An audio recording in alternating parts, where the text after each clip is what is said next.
问一下，当你们做好饭以后出来看到这一幅情景，你们会不会生气？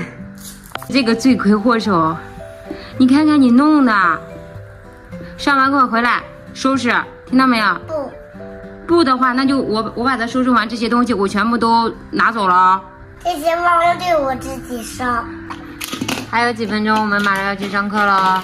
还有7分钟，怎么装不下？哇，你这肯定是装不下呀。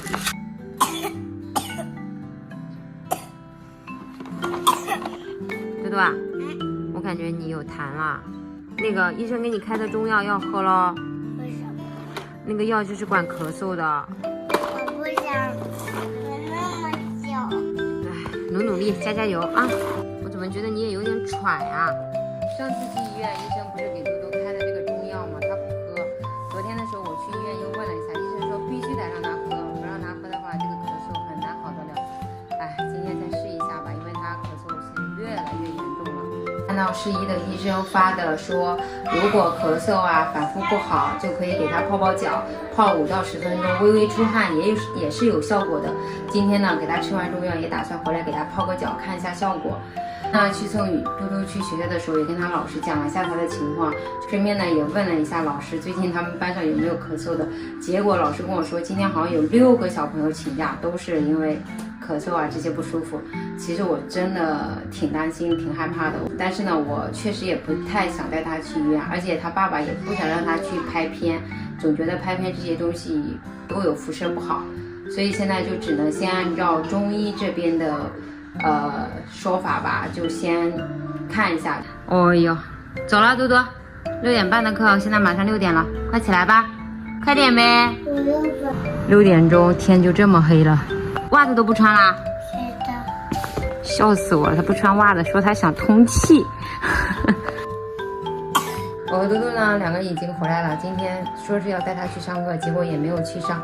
2个原因，第一个就是停车的时候非常的难停，我在里面绕了10几分钟都没有停上。第2个原因就是因为在找停车位的时候把车给蹭了，蹭到最下面的那个，还好是别人告诉我的，不然可能蹭的会更厉害。结果在我们回来的时候又走错路也就算了，结果又不知道为什么又上了高架，我也不知道今天是怎么了，我就在想是不是老天不让我们去上这个课，就觉得不应该出这个门，因为一出门就破财啊，真的是头大。那准备去给嘟嘟弄中药，希望他喝中药的时候能给点力啊。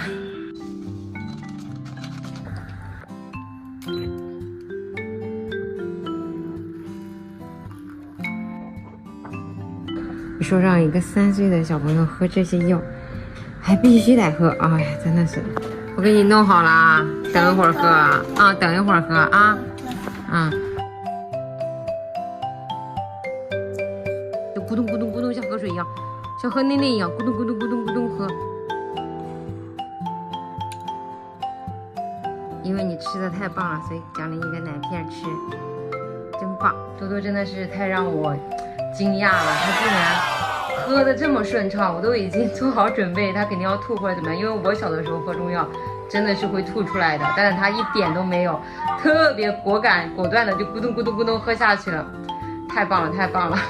收拾好一会儿，他又造成这样子了。给你5分钟，等会儿我来检查。我要10分钟。可以，10分钟之后我来检查。5分钟时间到了，我来喽。哦，马上就收拾好了是吧？好棒。把它放回去哦。好的。